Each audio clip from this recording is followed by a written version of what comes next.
Good evening. I'm Lisa Adams, the Director for the Military and Veterans Center here at UT Dallas. It is my pleasure to welcome you to UT Dallas for today's special event, Exploring Stories of Military Service, which includes a veteran storytelling workshop. This effort is a collaborative effort between UT Dallas and the Greater Dallas Veteran Foundation as we seek ways to tell stories.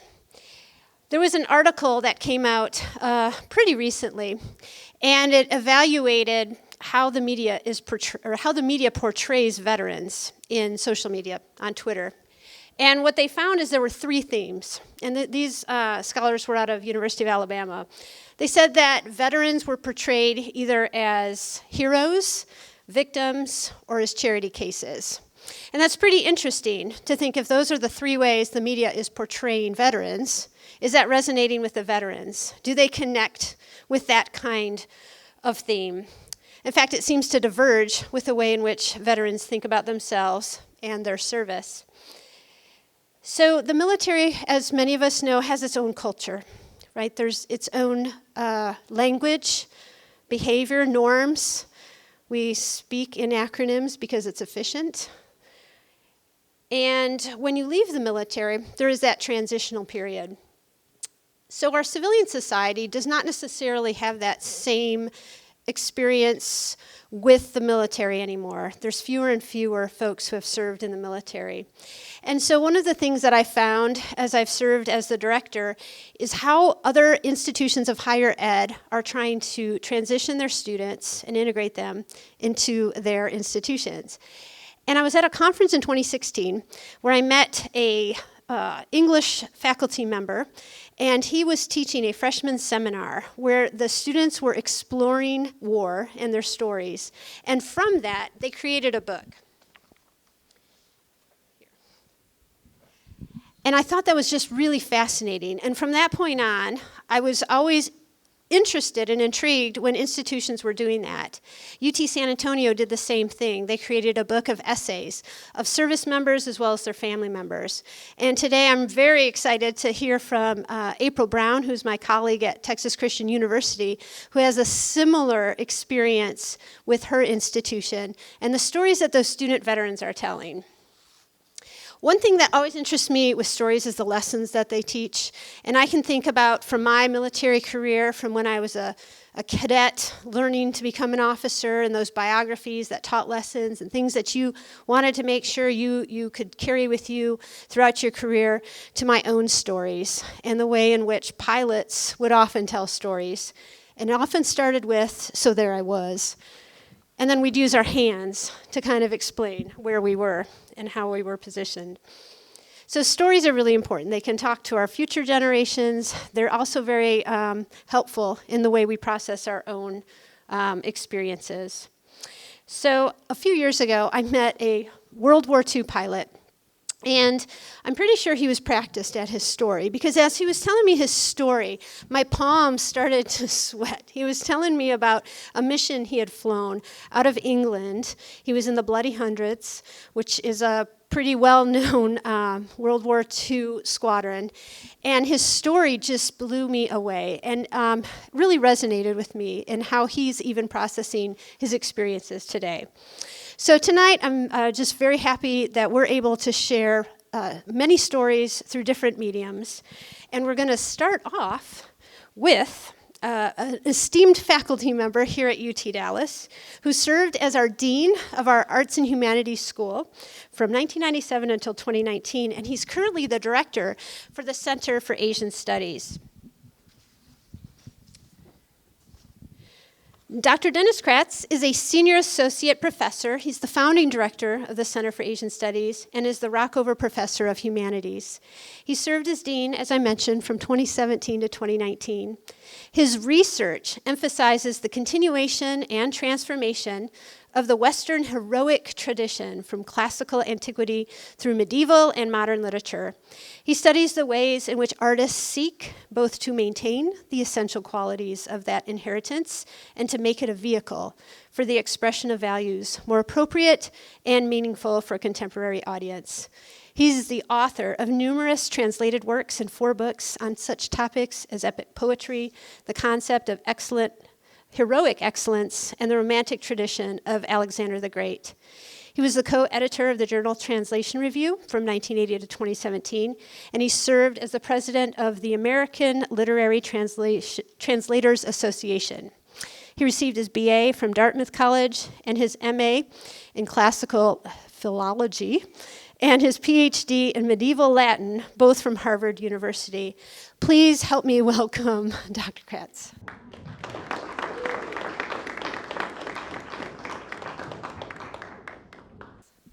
The medieval Latin part is where usually people start to drift off.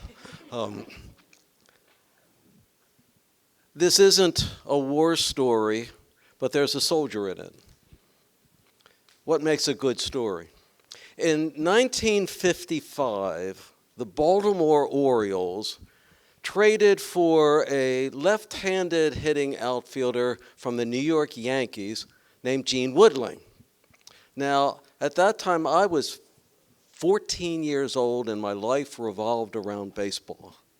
And I was the starting left fielder for the Dolphins Athletic Club baseball team, with dreams of big league glory. Well, Gene Woodling had a weird batting stance, and my dad took me to a game, and there was Gene Woodling. He sort of looked like a corkscrew on steroids. It was very weird, and I fell in love with it. So I adopted it.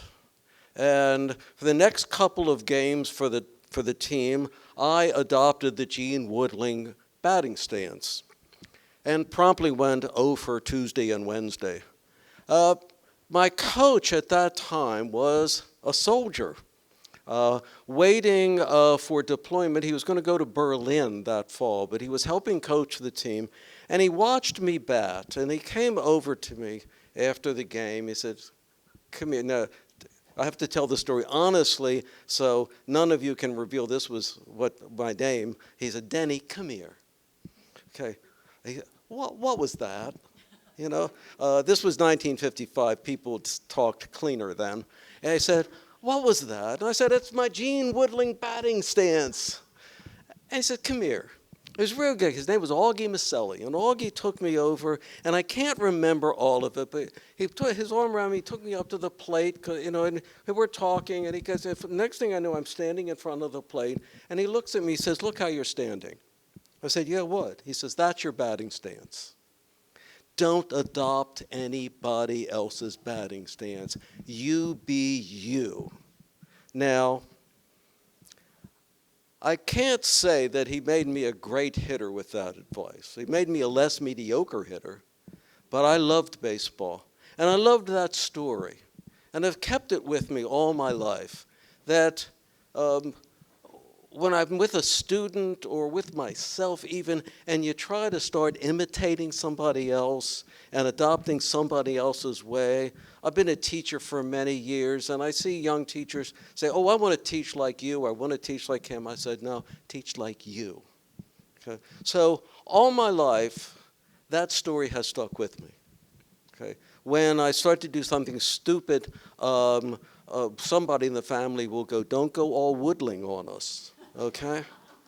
And baseball's remained a powerful thing in our family. All of our family stories revolve around baseball. There's one where the saying at the end of something goes, "It could be worse, it could be bat night," that relates to a night at Arlington Stadium that you don't need to hear about. Well, that's my story. And stories stick with you better than lectures. When you meet somebody new, you do not, I'm sure, pull out a PowerPoint and start telling them about your good points and your bad points. You start swapping stories. Stories are a way in which we endow events with meaning. Okay? I'm proud to say I'm the author of 2 of the most justifiably unpublished science fiction stories ever written. I love to tell stories. I love to hear stories. And I just don't have much advice other than if you have a story to tell it honestly. The stories where you try to look really good don't work. People like to hear what you're really like. If you have a story to tell, know what you want to say, know how you want to wind up, and just rip away everything that doesn't help you get there. And what makes a good story, since you asked me to talk about what makes a good story, a great story is a story with one of the listeners and hearing it and saying at the end of it, you know, that reminds me of a story of my own. Thank you.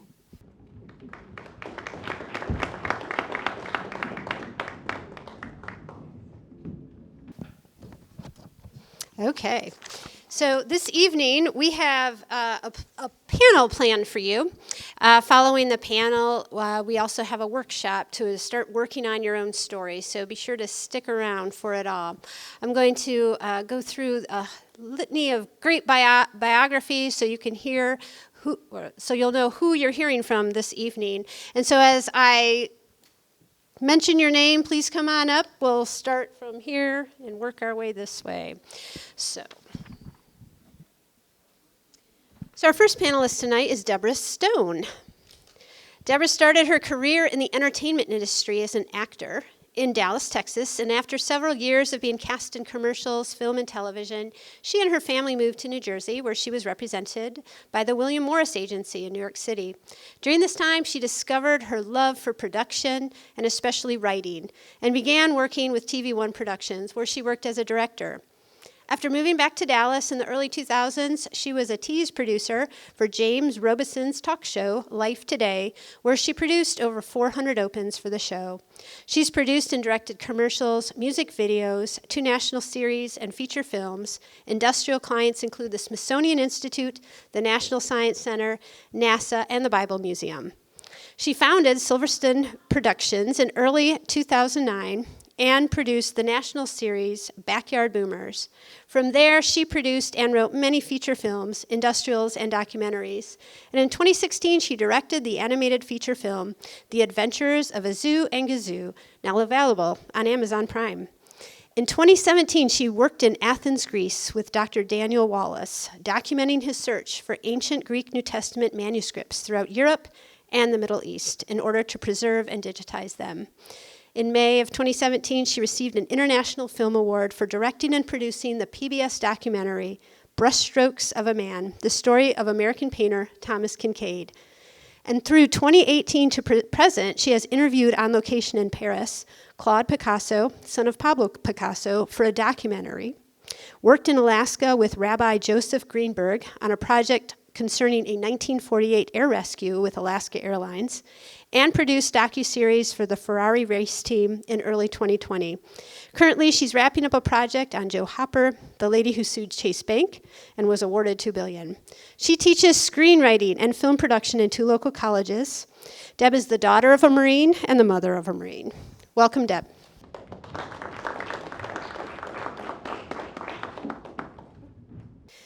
Next is Brandon Friedman. After 16 years in politics and public service, Brandon co-founded Rakkasan Tea Company, a Dallas-based business that promotes peace and development by importing and selling premium tea grown solely in post-conflict countries.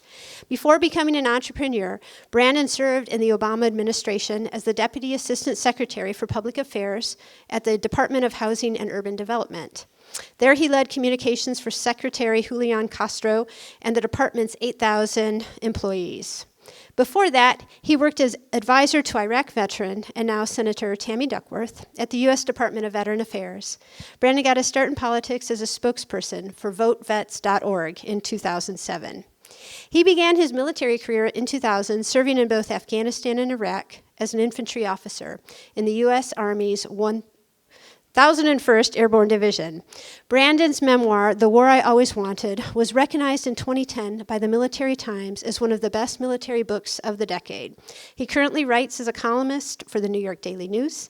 Brandon earned his Master of Public Affairs from UTD in 2006. Welcome, Brandon.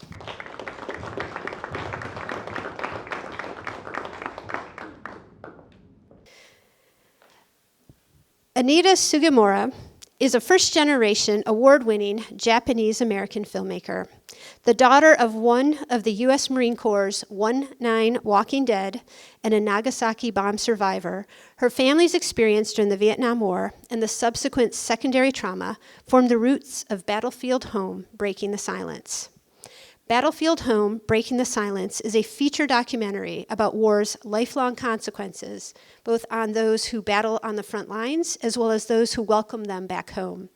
The film was selected Best Documentary by the U.S. Department of Health and Human Services, SAMHSA, is that SAMHSA Voice Award, and will premiere on PBS in 2022. Anita holds a Master of Science degree in International Conflict Analysis and Resolution and Crisis Management with undergraduate degrees in Sociology and Psychology, as well as a degree in Culinary Arts. Anita has volunteered with the Writer Guild of America's Veterans Writing Program in Hollywood, as well as the Veterans Writing Group of San Diego, Camp Pendleton. Anita is a member of the American Psychological Association, Blue Star Families, New York Women in Film and Television, and has been a contributor writer for the Center for Asian American Media and the Rural Assembly. Let's welcome Anita.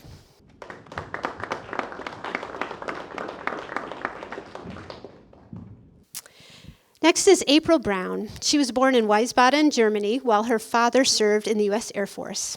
After college, she attended officer candidate school and was commissioned a second lieutenant in the United States Marine Corps.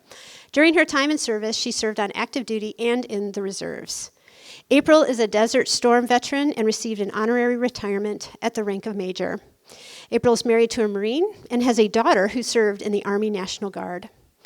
April has over 25 years in higher education work. She earned a master's degree in education from East Carolina University and a bachelor's of science degree in business from Indiana University. She currently serves as the director for Veteran Services at Texas Christian University and is the chair of TCU Veteran Services Task Force.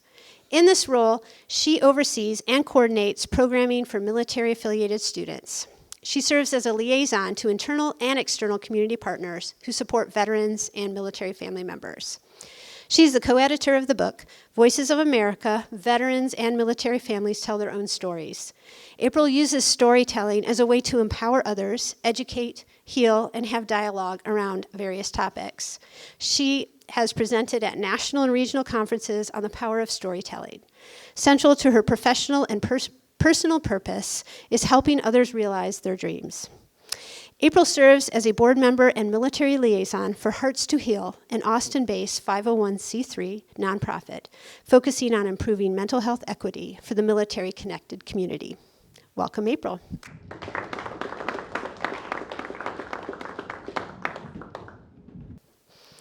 Next, we have Kyle Yepsen.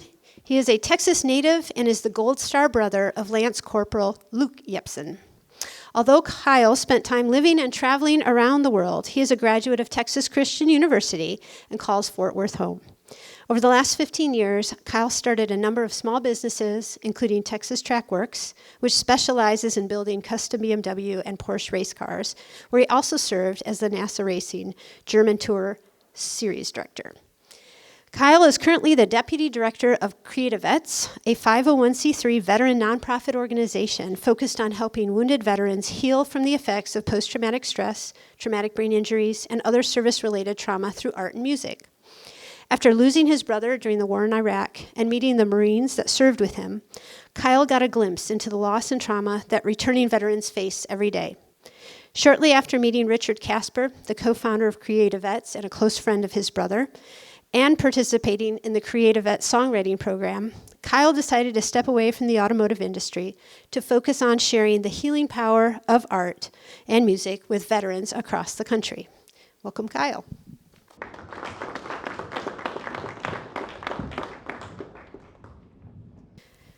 Victoria Eaglebear served as an Army officer. She earned her Master of Business Administration from UTD in 2018 and is currently the PACT Program Director at the Center for Integrative Counseling and Psychology.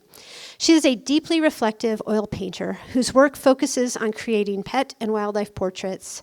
Recently, her paintings have evolved into narrative compositions dealing with mental health themes. She boldly uses wildlife and nature to tell her story when words are not adequate. By illustrating emotions of grief, loss, and the journey towards self-discovery, she hopes that others will be empowered to share their stories. Welcome, Victoria.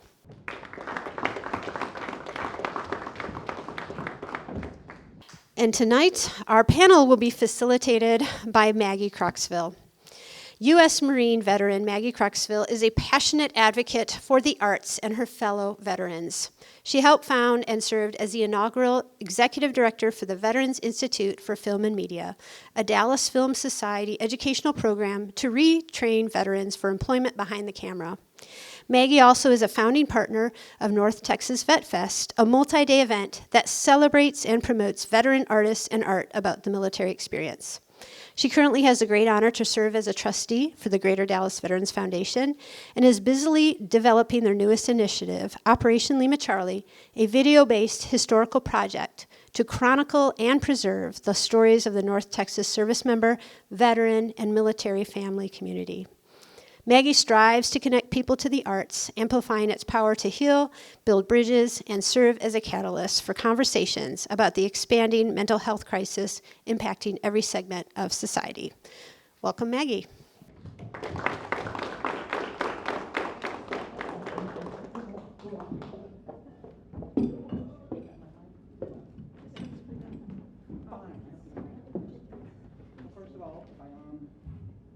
First of all, thank you everybody so much for being here and taking time out of your day to venture into the great outdoors. And thank you to our panelists and our participants, especially to UTD and the Veteran Services Center and the other Office of Diversity and Asian Studies who have leaned in to help bring this program to us tonight. And so I really am hoping that you guys are here because you want to talk about how do I create a story, how do I decide I want to create a story. And so I'm really pleased at the wide variety of art media that we have represented here. And so really I just want each of our panelists to take a few minutes. We don't have a lot of time. I think that mostly you folks might want to talk to them about how to develop your story. But one of the things, like Lisa mentioned, is I'm passionate about the intersection of mental health and the arts. I'm an expert in none of that. And I think that most of us have thought that art has healing properties. Throughout history, stories have been used to heal and artistic rituals have been used to heal. And so now here we are talking about it. We actually have some empirical evidence now. Some studies have proven that art does heal. So let's kind of talk a little bit about that. Deborah, you want to talk about your experience and the things that you wish you had known when you started out and how you wound up in media and using all these good things?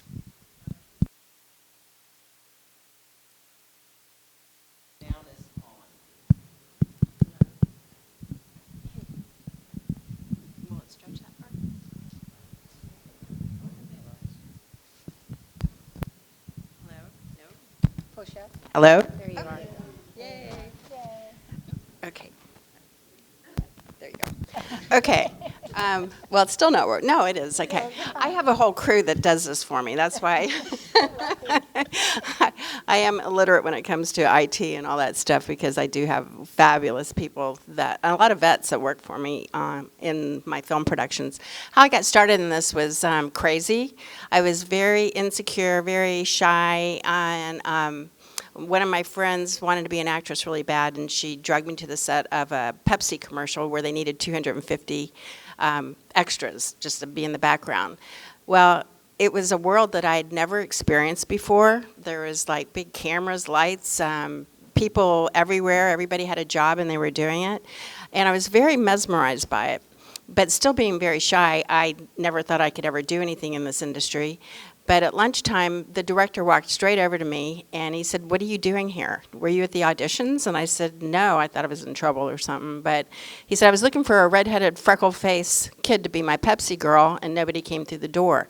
I need you to come be a principal, go to makeup and hair, and we'll come get you." And I was like, "What?" No, I'm too shy to do this. But the next thing I knew, I was in front of one of those big cameras, and the thing I hated most was the red hair and freckles, and now all of a sudden I'm in front of this camera, and I'm supposed to guzzle a Pepsi. Well, it didn't go well. So first time out for anybody, if it doesn't go well, that's fine, because what happened when I guzzled, it was hot. They had thrown crushed ice on the bottle. it came up my nose, my mouth, and I'm choking, and it was quite a sight, and it's on film somewhere. Thankfully, I haven't seen it yet. But because of that, I had to get an agent because it was a national commercial. So I ended up with the Kim Dotson Agency here in Dallas. Did so many commercials where they needed the girl next door that I ended up in New York. And another wonderful thing that happened during the writer's strike, I wasn't union at the time, and during the writer's strike, I told them I could write, and that opened a whole new world for me. I always was a writer, I just wouldn't let anybody read it. So I have used the writing, I've gone into the production world, which I love immensely, but what I love the most is working with people who have a desire to tell a story. It's I've worked in the inner city with ex-gang members, and when I can tell them to sit down and write a story, and we're going to work through it as an actor or as somebody who wants to tell that story, tears come in. People who you would think never had feelings, they will take that emotional conflict that they were in and actually have it on paper, and they would say things to me like, nobody's ever believed that I could do this. So for me, it's finding those people that have a story that don't believe in themselves and having somebody come alongside of them and just saying, here's a helping hand, let me help you. And I have been very blessed over my time in production. I have traveled the world with it, but I love giving back more than I do anything else. I teach screenwriting at Christ for the Nations and at KD Conservatory, the film school here in town. And the stories that I read from the international students at Christ for the Nations, it's 80% international, from Kenya, from Nigeria. It is like so moving that I feel honored to be able to help them put their stories on paper, and then I teach them how to turn it into a script, a film script. And the main thing that you have to know before you start writing a story is know the end. Otherwise, you're going to have writer's block, and when anybody says they don't know how to do it, they can't get to the end, it's because they don't know the end. So before you start your story, know the end, and then it's just a maze getting there to where you can get to it. Wonderful. Thank you so much. Like I say, Deb has been a big supporter for many years now and helping out with VIFM. And again, like she says, she's always hiring vets, and when she's got a need, she'll call me up and say, hey, you got somebody that can help out, somebody that knows that sells yachts. Can you find me an old abandoned farmhouse, that kind of thing. So I really enjoy. And one of the things that I think is important is to have that safe place to tell stories. And so I really welcome and enjoy having Deb be part of our service member, veteran, and military family community as both a daughter and a mother. I think that it's, like I say, very important for those of us that have stories to share, that you have a safe place to share them. And I think that's wonderful, Deb. So you're saying that having to be in a story, maybe not necessarily your story, but be up there on screen helped you overcome some of your shyness. Yeah. So, Brandon, how are you doing? Fine, my brother. Doing pretty good. So, you wound up writing a book, and I have not read it yet, but I'm very excited. I read some reviews. I read the first few pages, and I went, oh yeah, I got to go get this book and read it. Very, very accessible. Very, Deb talked. I think Lisa touched on truthfulness, and I know Dr. Katz did as well. So you were telling your truth, and how was that? You want to talk a little bit about the book and how, sure. how you managed to do that? Yeah. So I'd never really set out to write a book or even really be a writer. I got out of the Army and was waiting to start grad school here at UTD actually, and I went to lunch with one of my undergraduate professors, and he said, you should write your story. And I said, well, I didn't really do anything. And he said, what are you talking about? Like, you were in combat. You were in the 101st Airborne Division. Like, you were in Iraq and Afghanistan. And I was like, yeah, but like, I just did what everybody else did. Like, we just kind of showed up and, some stuff got crazy. But everybody did that. I didn't really do anything different from anybody else. And so he said, well, just write a story. Just write one story and just send it to me. Just tell me a story. And so I said, all right, fine, whatever. So I wrote him a story about a firefight and a car chase that we'd been involved in Iraq. And I sent it over to him. He read it, and he emailed me back like a couple of days later, and he was like, man, you got something here.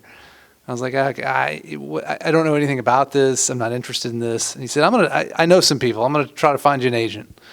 So he found me an agent, and the agent read a couple. I wrote a little more, and the agent read it, and we signed a contract, and it just kind of went from there.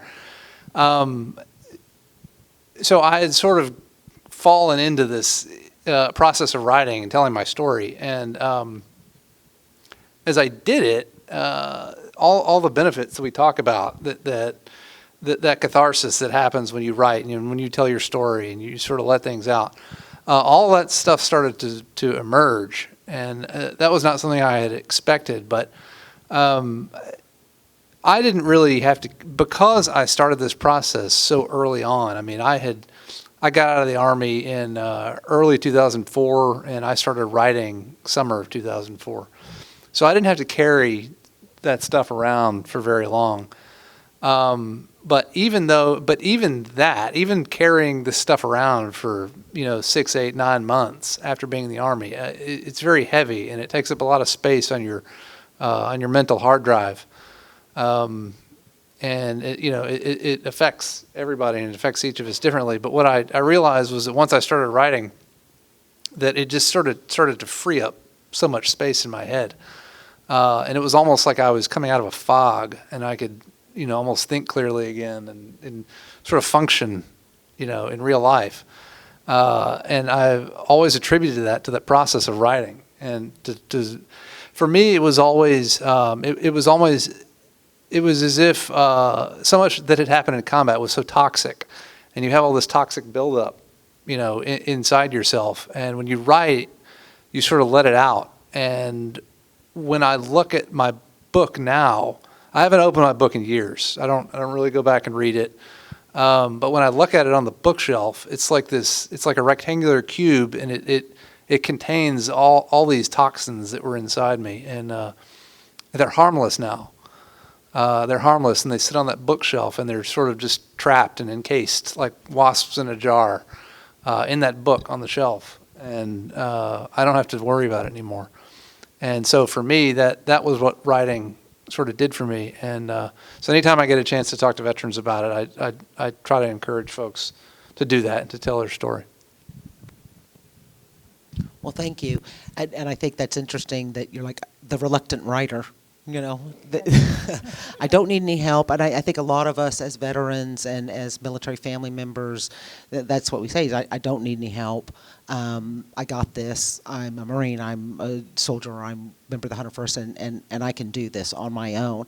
And I'm so glad, Brandon, that you put it down so quickly without even maybe realizing you were even carrying it. And my dear friend Anita Sugimura, who was at the first inaugural North Texas Vet Fest in the pouring rain, it was quite the weekend. But I've always thought of Anita as a filmmaker because that is how I met her. But Anita is so much more than that.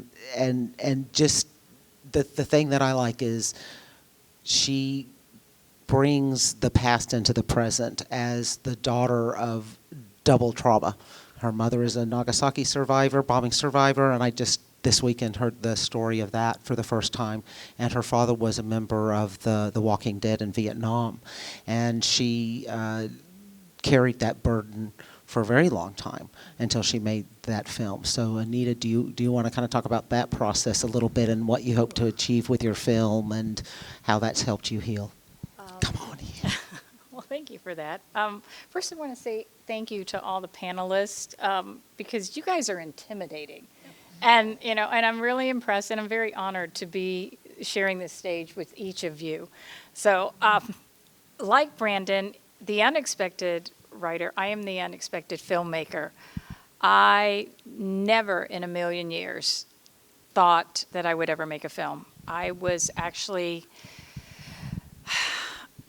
In a nutshell, I was a pissed off brat because I grew up in the Vietnam era, and I witnessed firsthand what didn't happen for my parents and for me as a military brat in war. We were stationed on Guam towards the end of military action in Vietnam. So my life, aside from my dad's service, aside from my mother's trauma of Nagasaki, was also witnessing on a daily basis coffins and bombs, and seeing friends whose father had passed, and the truck is coming to pick up their belongings to send them back stateside.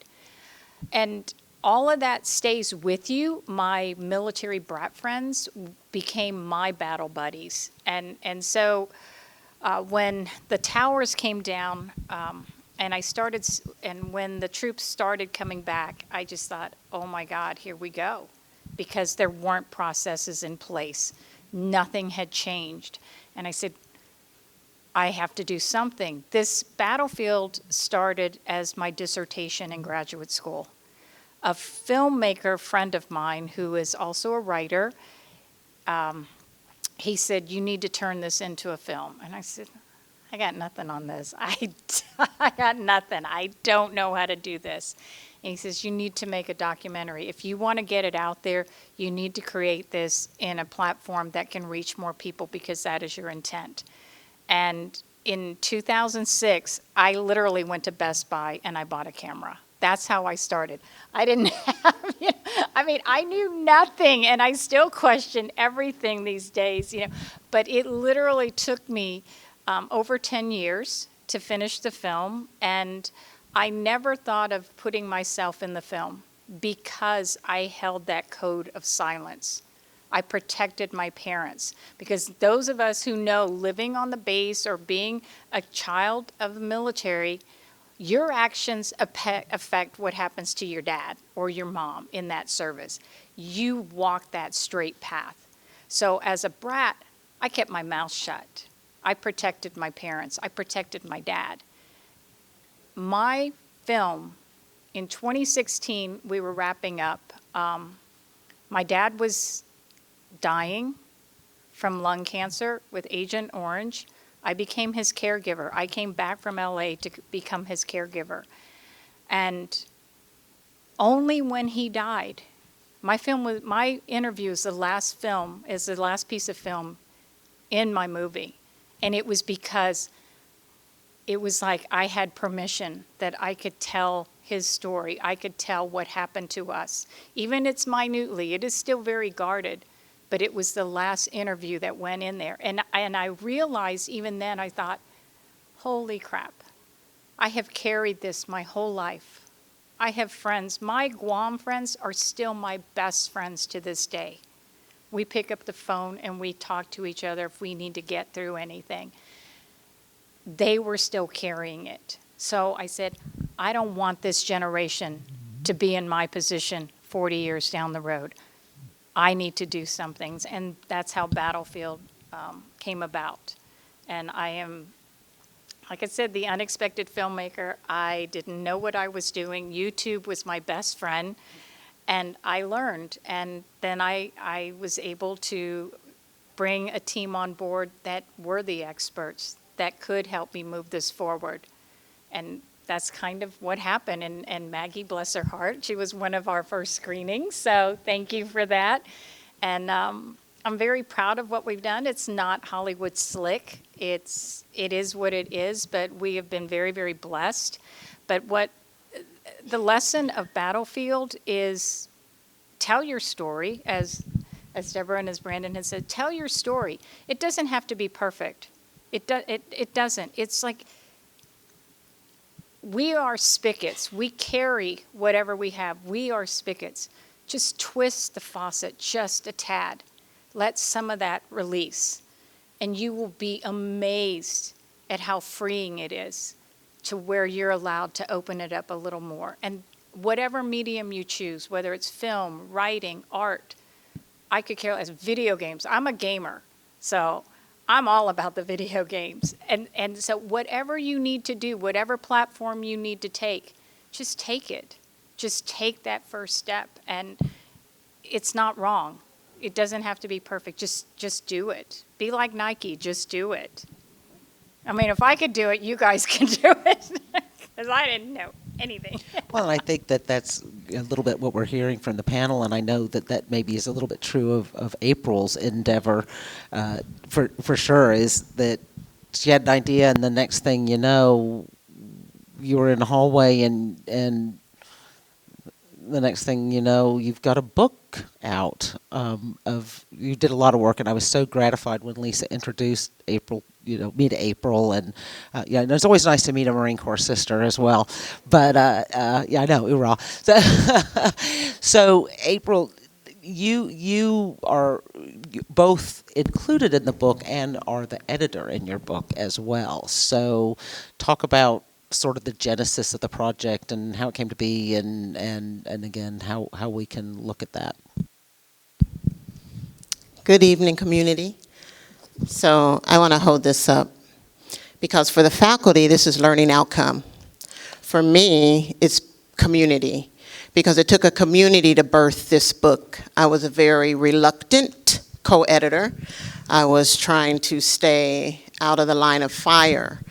And this project, we call it the TCU project actually, because it was not an intentional book to be published. It started long before the idea of a book came about. It started with voices. And so the title, Voices of America, Veterans and Military Family Members Tell Their Own Stories, was after all of the narratives came in. We had no idea what we wanted to title it, but the voices speak to us. And the reason I say that is because veterans were coming to the campus, and in a very safe, small, vulnerable place, they were sharing with each other their stories, their struggles, their successes, their concerns of transitioning their identities, trying to figure out their sense of belonging.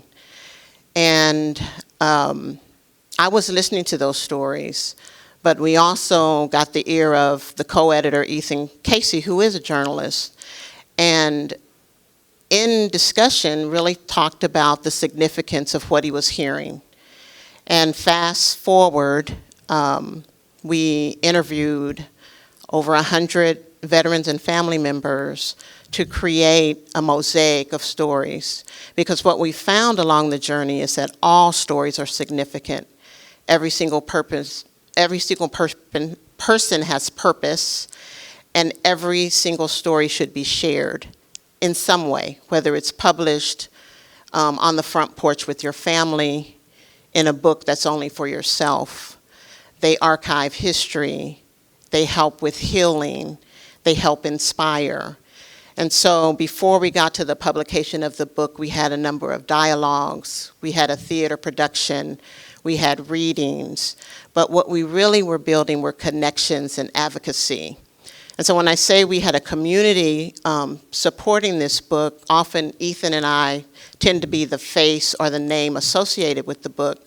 But one of our associate editors is Kit Snyder, who was an undergraduate student who took interest in the project and dove in head first and did so much work that we felt that she needed to be named an associate editor. That's community. We also had a 4-semester colloquium where undergraduate students interviewed veterans and family members, and each of them were named assistant editors because that's significant. They were allowing veterans and family members to understand what they've done, their sacrifices are significant. That deep listening goes a long way for advocacy.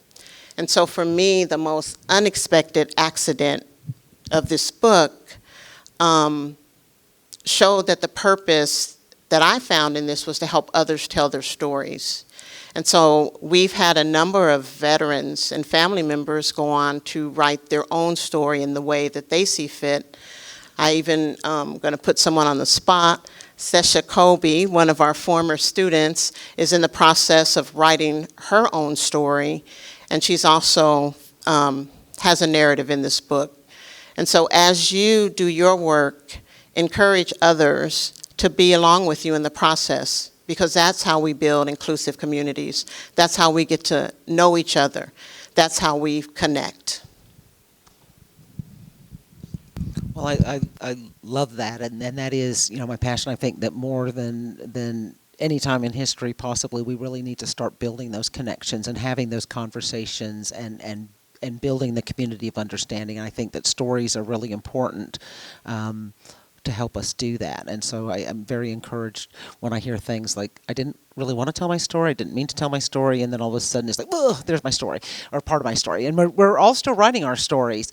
And I think that, again, Kyle, I met Kyle also at North Texas Vet Fest. Richard Casper founded this great organization, Creative Vets, that really you've been expanding. You've knocked it out of the park, building an online community, a virtual community over the COVID restrictions that we've all been operating under. And I think it's just amazing that this is, you have helped create something to give access to the arts and storytelling in so many different ways. You primarily, Creative Ed started as songwriting. So can you kind of talk about, because I think that's one of the things that I find interesting is how do you tell your story? You go back, Anita started writing something, and then somebody says it needs to be a movie. So why don't you talk about the different arts and representing that? Yeah. I am the deputy director for Creative Vets, and we use primarily music and art to help tell veteran stories. And I'll just give you my background and how I got involved. So my brother was a 50 cal gunner in the Marine Corps, and he was killed in Fallujah, Iraq. And when that happened, that was very traumatizing to our whole family. And I remember, so as you heard in my bio, I build race cars. And I was actually in Florida. My parents' house is in Houston. And so I'm working on race cars, and I get a call from my uncle. And my uncle says, "Hey, Kyle, things aren't good in Iraq." And I knew immediately when he said that what that meant. And I said, "Well, I need to talk to my mom or dad. I have to talk to them." And he said, "No, they can't talk." And he said, "I'm going to be there in the morning. I'm going to pick you up. We're going to get on a plane and go back to Houston." And when I get to Houston, I get home, and my mom is in her room. She's completely out of it. My dad, I see him cry for the very first time in my entire life. And, I'm 26 years old. And so I was like, well, they can't handle this. I need to be the rock, and I need to be the strong one for the family. So I buried every single emotion that I had, and I made that my contribution, or what I thought I needed to contribute to the family. And so anyway, fast forward for a year, and on the anniversary of my brother's death, a bunch of the Marines that served with him, they show up at my parents' house. And one of them was Richard Casper, the founder of Creative Vets.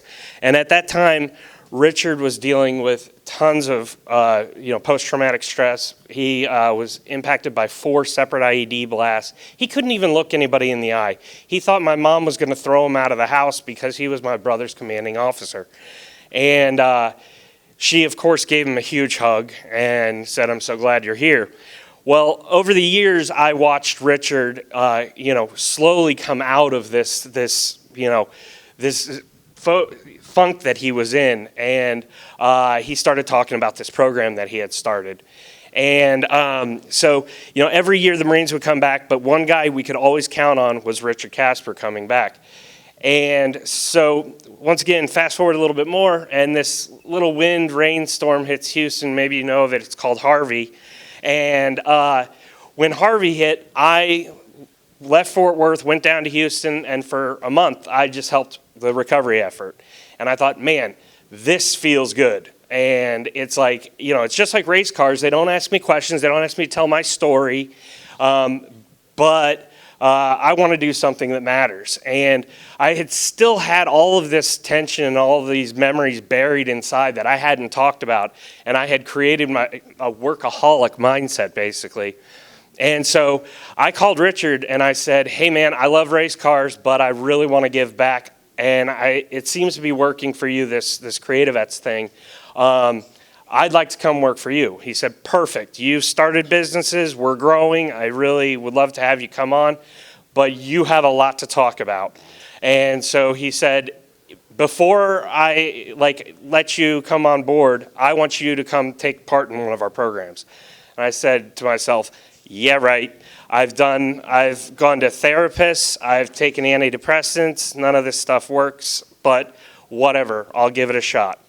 So I go to Nashville, and Richard and a songwriter, we meet together in a room that's probably 30 to 40 square feet. I mean, it's a tiny little room.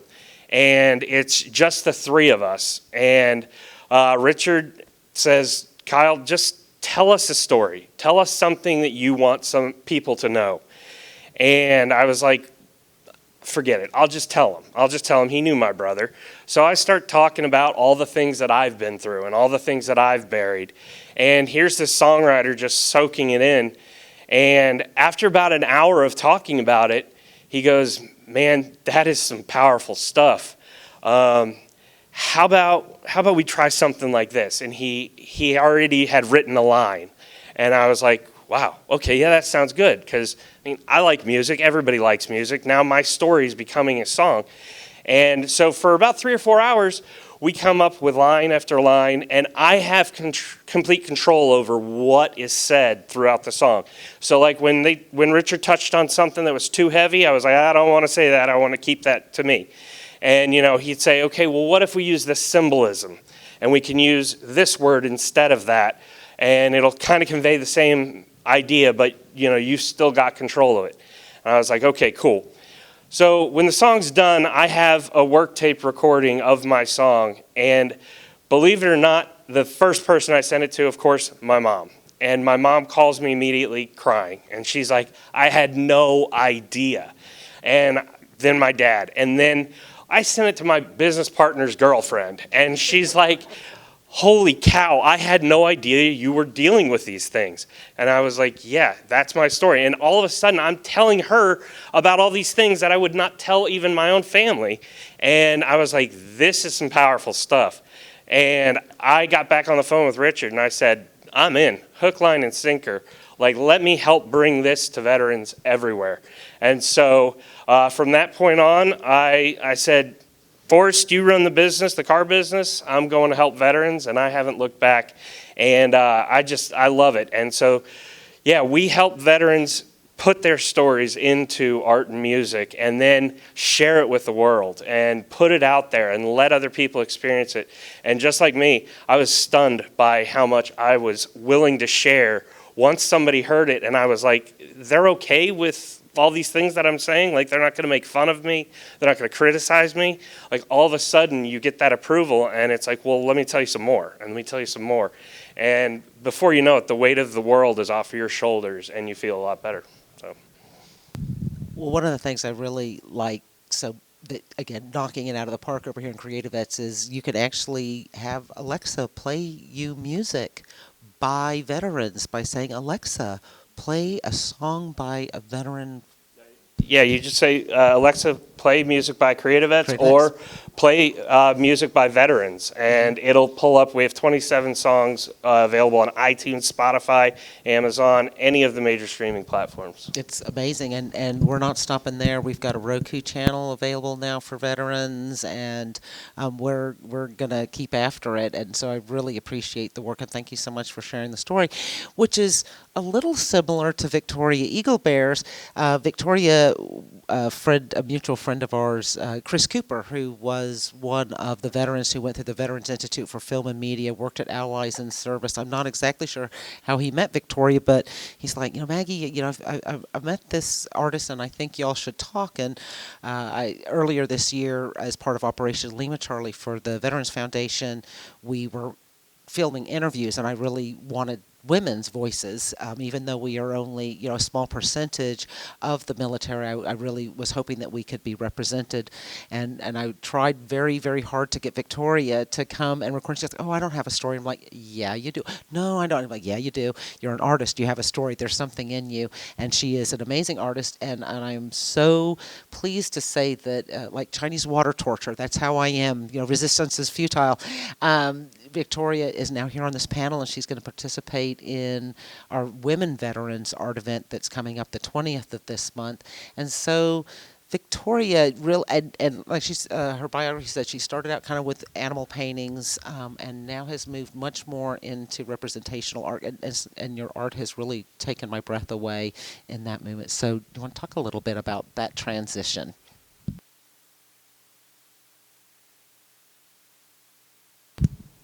How about that? That's better? Okay. So let me give you a little bit of background of how I joined the military, because I'm kind of an unlikely soldier. I grew up in Southern California in a small town called Victorville. I've deemed it Victimville because I experienced so much death at a young age, so much loss. And throughout that time of dealing with grief, dealing with traumatic events, I found art in my high school program. I thank God for those public-funded art programs, because I explored all different types my senior year, which is right after I had some really troubling times, and I fell in love with oil painting. I was able to do a portrait of my boyfriend at the time, who I lost during the summer previous. And from then on, I knew that art was going to be a part of my life. My dad was the storyteller in my family growing up. He would tell us stories, children's books, introduce us to films, you name it. And so storytelling has always been very close to me, along with art. I studied costume design. After that, I just decided, you know what? I had a job as a director of marketing in West Hollywood, of all places, where I was marketing the West Hollywood as a shopping destination. I got to a point to where I was like, I really longed for something more. I wanted to challenge myself physically, mentally, spiritually, and just do something different. And I joined the Army at 30 years of age. So here I was from Southern California, an artist, and I joined. People thought I was crazy, including my family. So I joined. I went through OCS. I was an active duty soldier. I'm in the Army, and experienced more loss there. It was probably one of the most challenging things, as we all know, that we've put myself through, but I learned so much, and I wouldn't trade that experience for the world.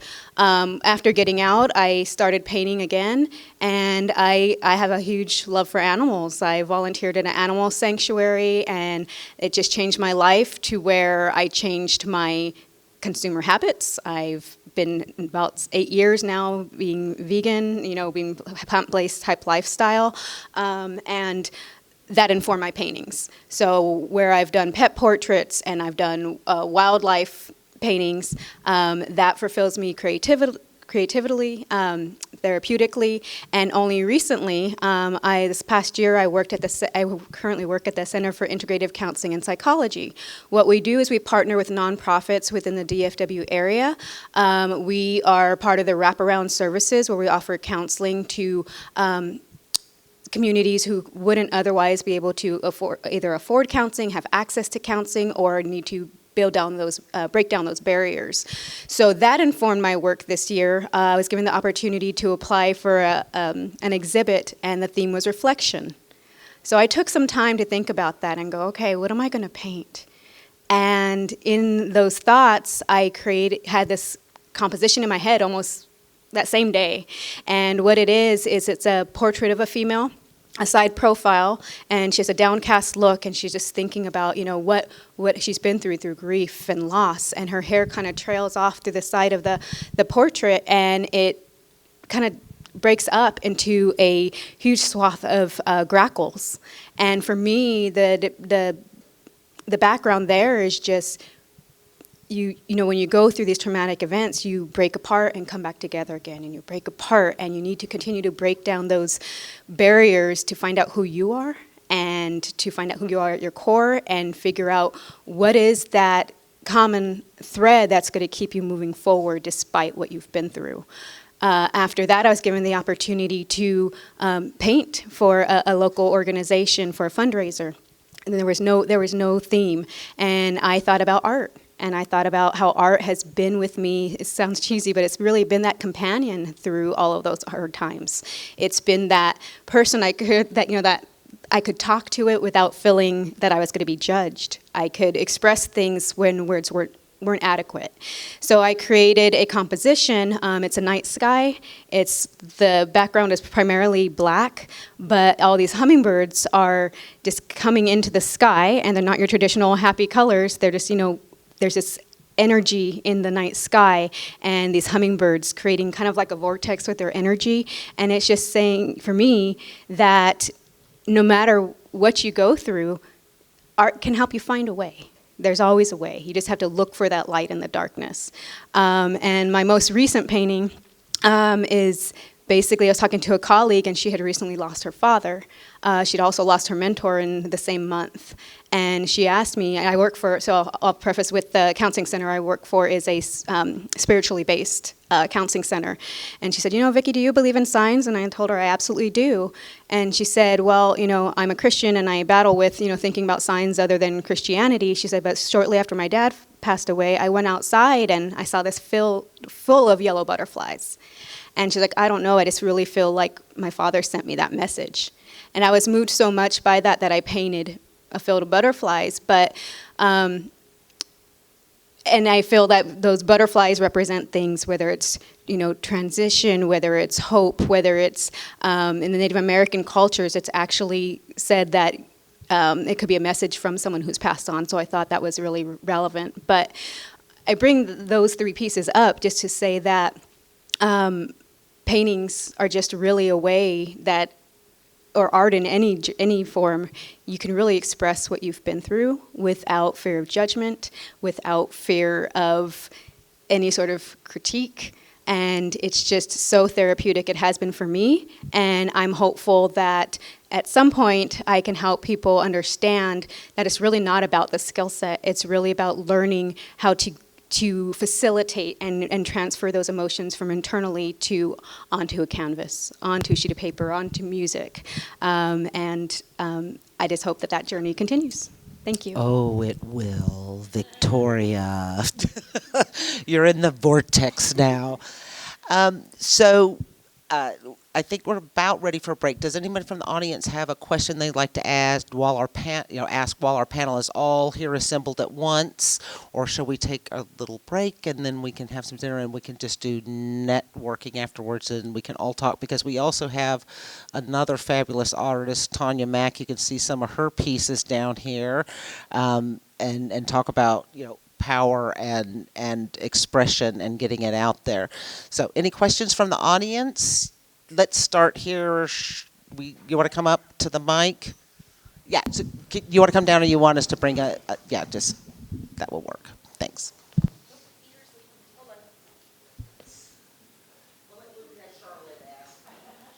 Wait, what? Oh, yes, I do. You said in Deborah, you said that before you start your story, you need to know the end. Well, if you're writing a memoir or story like that, obviously you're not, your life isn't over yet. So do you just mean you need to pick an end point, a conclusion, or what does that come? It could just be a part of a story. Like every movie has scenes and plot points and things like that. You just have to know from the A, how does it get to Z? And if it's like, I wouldn't write a story that had to do with my whole life. I wouldn't start, I was born in Coral Gables and blah, blah, blah. I would take the significant part of what I wanted to write about, and you can add, there's creative, you can add creativity in there. It doesn't have to be all factually based, but it's just, you have to know your beginning, middle, and end. 3 acts. It can be short, a short film. It can be 10 pages long, it can be 5 pages long, but it still has to have the beginning, middle, and end. And hopefully we can kind of talk about that in the workshops, of how you get there and how you get it on paper, because if you get your story on paper, then you can get a screenwriter, student screenwriters even, to take it and put it in that form where you can do a short film. Anita was talking about how she didn't think she'd ever be a filmmaker. I never thought I'd be a filmmaker. But every story, there's so many people out there today that want to take a story and make it. There's film festivals everywhere, not just the creative vets, but that offer $100,000 reward award for your short film.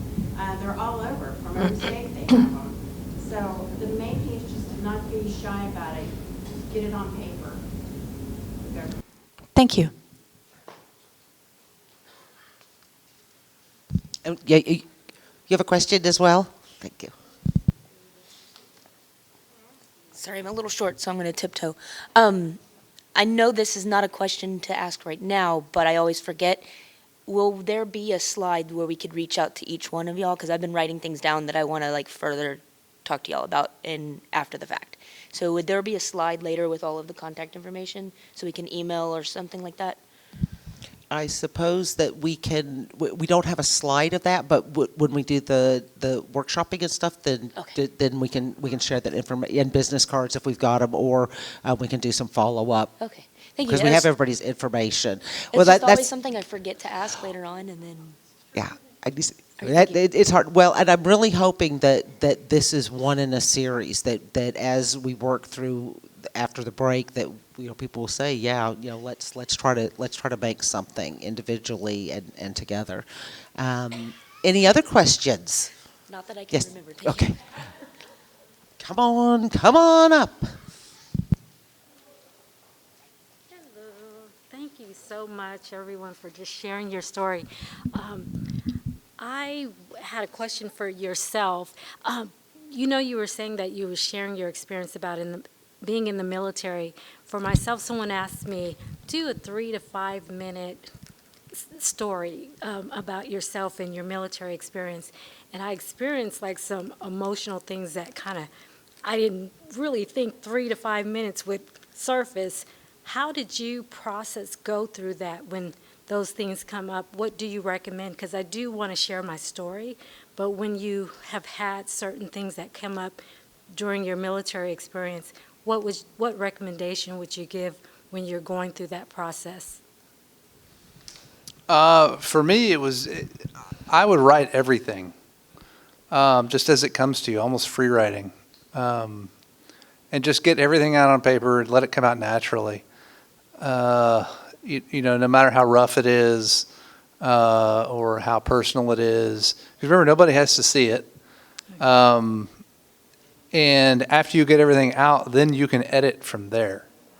But it's much easier to edit backwards and sort of craft it into a story or something that other people would want to read or something that you could sell. But to get to that point, you just vomit it out, dump it out on the page, and then you just kind of reorder it and craft it into a story or something that is digestible by people from there. And you'd be amazed. A lot of weird stuff comes out. Yes. And then you can decide from that point what you want to include in your story that you're going to share with people. Okay, awesome. Thank you so much. From Victorville, have family.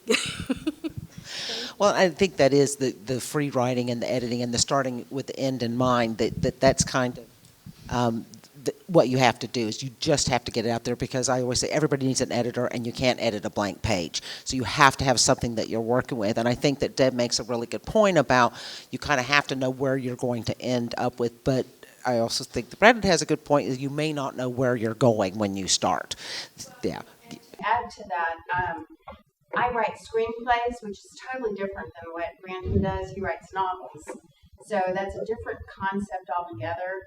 When you're writing a story that just is free-flowing story, yeah, you can just throw out whatever you want, your ideas, and then decide what chapter you want to put it in. I talk only from the experience of writing screenplays, and there's a certain amount of pages you have to have. There's a certain amount of when the plot point has to hit, all this other stuff. So my students, I've been teaching screenwriting now for about 6 years. I tell them, you have to know the end. You can't just, and their assignments too. They have to have it in by a certain time. So, but I hear screenwriters who have taken 5 years to write a screenplay, and it's like that's because they weren't sure how they wanted to end it. So, if you have all the time in the world to write, it doesn't matter. But if you want to get it done in a timely manner, 6 months, you kind of have to know your ending. Well, and I think that even with the free writing and this, sometimes you may recognize the end of something that it certainly for me as a therapist, as I'm processing things, I suddenly go, oh, that's that's a resolution. I have now and I wouldn't even recognized it until I've spoken it, or I've painted it, or I've written it, that I realize, oh, that is an end. It may not necessarily feel like an end to me, but it's a good place for that part of the story to end, because now all of a sudden it's created another story. But this is a logical place for this to end. Anybody else have any questions, or shall we move on to, yes?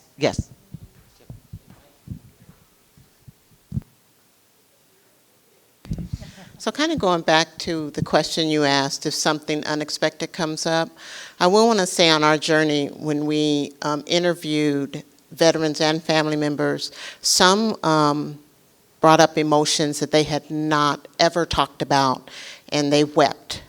And so one thing we did have to recognize is connecting when something opens up, the support for counseling or therapy or a group, because when you open up a subject that may need to heal, then you need to have someone that can take you through the journey of healing as well.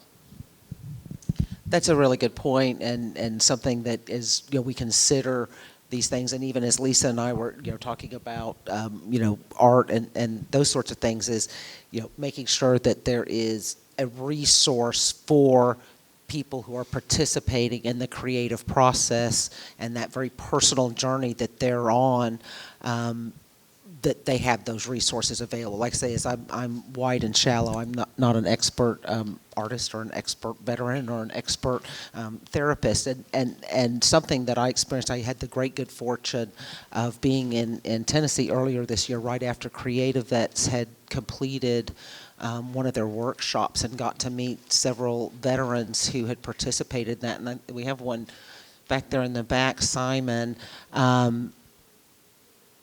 And I basically spent 2 hours crying. And what was so moving to me is the bravery of these veterans and their willingness, that they've worked through this process of telling their stories in a multitude of ways, and a very personal, and it was so interesting to see. This is one workshop with different veterans, and the way that they expressed their stories in such different ways.